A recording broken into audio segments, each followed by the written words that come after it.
If you follow the competitive Smash scene, you're likely familiar with the series' broken characters. Melee Fox, Brawl Metaknight, Smash 4 Bayo, and Steven Ultimate. In a similar vein, Ganondorf is almost always found near the bottom of the tier list. It gets greedy, and you can see why Ganondorf is butt cheeks. Even in Melee, where the Demon King is a solid mid-tier, almost every top tier has a significant winning matchup against him. If you're choosing to consume Brawl content, it's more likely than not that you're aware of Metaknight, who is described as the most broken Smash character of all time. Oh, that's against the rules, but I don't think. Doomed to an all too familiar fate, Bro Ganondorf might be the worst Smash character of all time, which is why this matchup is often considered the worst matchup in Smash history.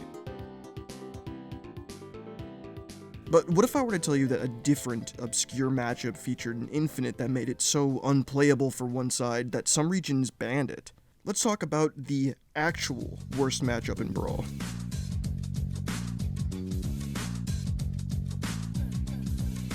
Now, in order to understand how this happened, we have to first understand Brawl's incredibly inconsistent grab system. When you manage to grab an opponent, several different things can happen. You can up, down, back, and forward throw. In almost every other Smash title, minus a few ultra-specific situations, this is really the only viable choice. Set up a tech chase, or grant yourself stage control. In Brawl, however, grabbing was a bit different. Many characters in the cast have infinite or near-infinite chain grabs. Some drag you across the stage, and you don't even have to touch the control stick for others.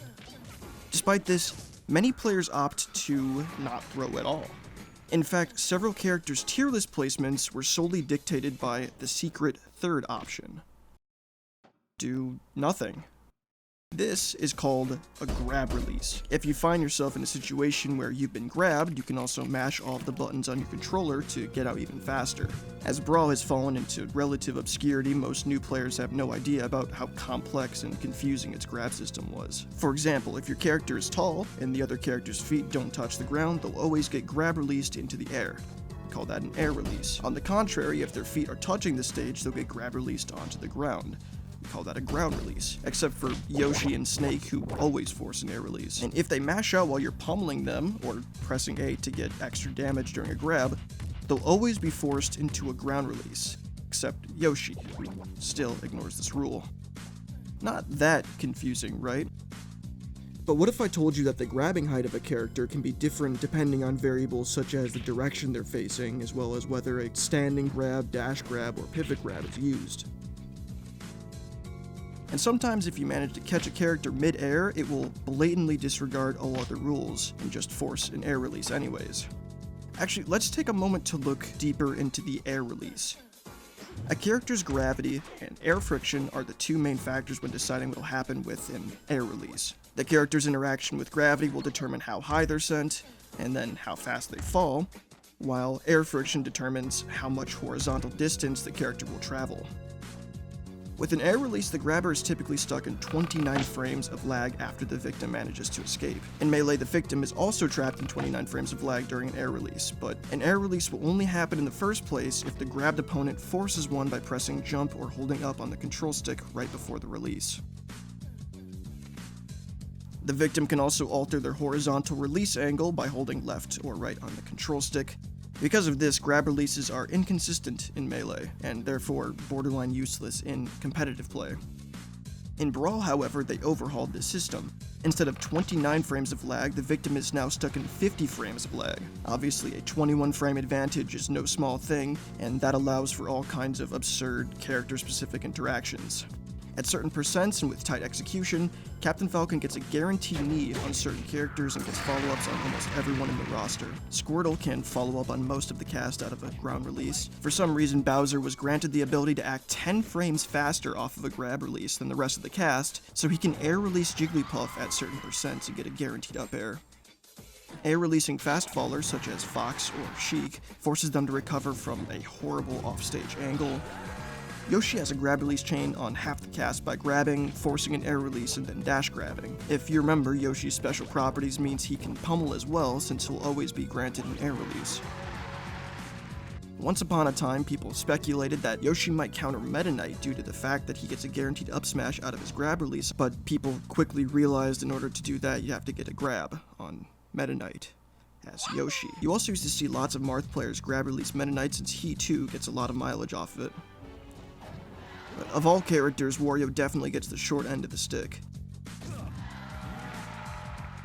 The developers seem to have accidentally given Wario way too high of an air friction variable, so for anyone in the cast who can air release him, he just pops straight up in front of them. Because of this, many characters can outright bully him.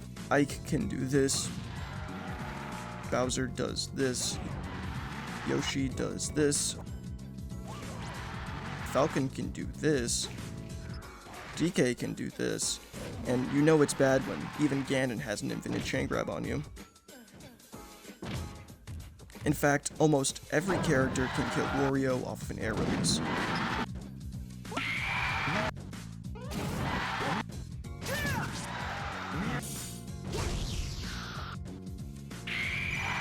And the ones that can't probably still can if you just get a grab at the ledge instead of center stage.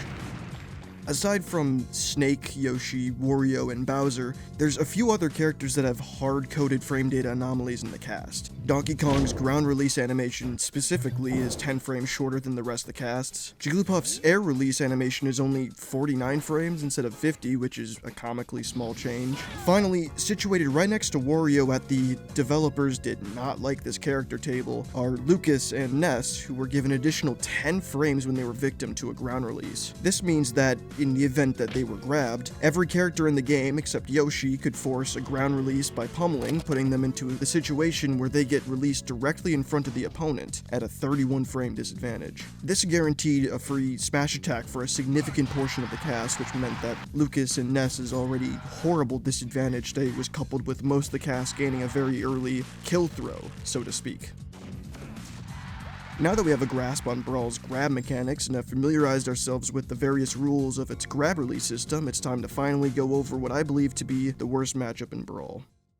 Marth versus Ness. Everything that I've gone over today, including a whole basket full of horse shit that I haven't, was legal throughout Brawl's entire competitive lifespan. But Marth's grab release infinite against Ness was deemed so unfair, so unfun, that it was banned almost purely out of pity. Even though his little feet are dangling above the ground, Marth can keep pummeling him to always force a ground release. Just to put into perspective how soul-crushing this infinite is, let's pretend you're at a local in 2013. You pick Ness, your favorite character. What you don't know is that your opponent is third on the local power rankings. Oh no, you got grabbed. No big deal though, right? You can just...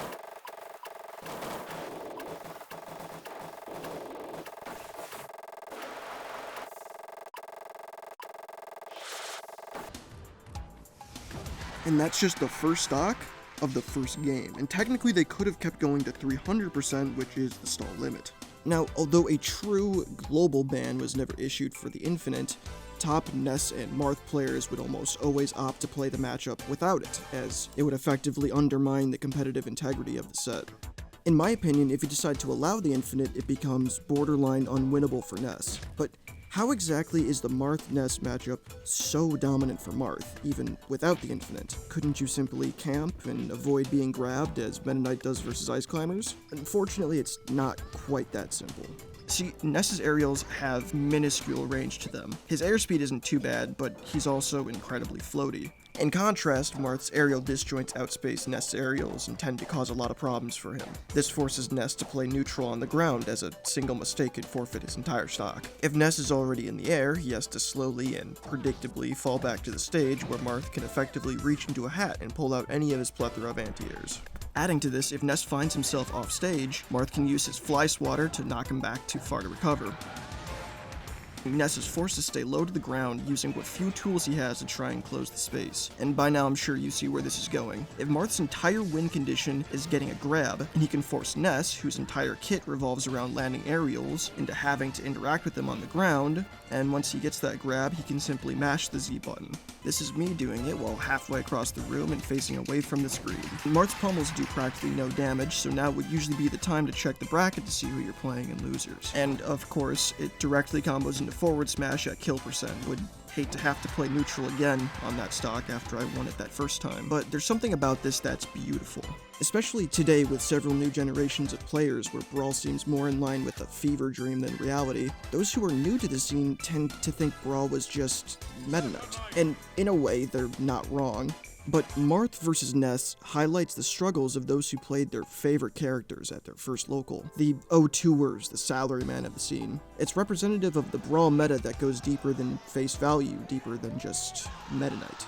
With all the specific exploitable tech that Brawl introduced, it's undoubtedly the most unbalanced game in the series. Although there was no global ban of Marth's grab release Infinite, although this matchup was relatively obscure in top-level play, and although I'm likely the only person who still thinks about things like this, in my opinion, Marth vs. Ness is the worst matchup in Brawl, and all of Smash, for that matter. And if you think I'm wrong, please tell me why you think I'm wrong. I'm literally the only person still Brawl posting in this day and age, so if you've been bottling it up, now's your chance. Please like the video and subscribe to the channel if you enjoyed the content. And there's more coming soon. Thanks for watching.